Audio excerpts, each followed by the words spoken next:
ओजन बढ़ाइबा पई किछि खाद्य कदली आपण गोटे दिन जो मैंने ओजन बढ़ा चाहते 4 ରୁ 5टी कदली भी खाईपारे सकाळु सकाळु गोटे ग्लास क्षीर में 2-3टी कदली ता सहित खजीर काजू को मध्य ग्राइंडिंग करके आपण जूस बनैकी पी पारे बहुत बढ़िया भाव ओजन आपंकर बढ़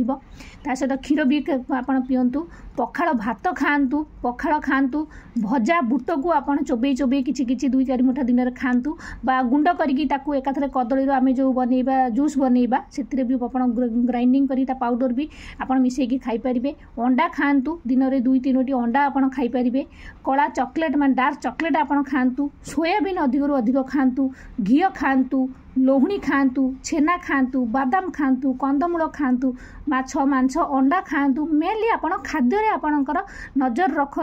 आउ धीरे धीरे देखिए ओजन बढ़ा स्टार्ट हो सहित डाइजेशन पावर को आपको बढ़ावा पड़ो जदि आपंकर पेट भलसे सफा न हो पेट समस्या थी जहाँ खाइबे आप सियाड़े बाहरी जीव तो आप मोटा किपरि हे तेणुकर पेट समस्या जदि अच्छी ताकू भी आप भल करंतु।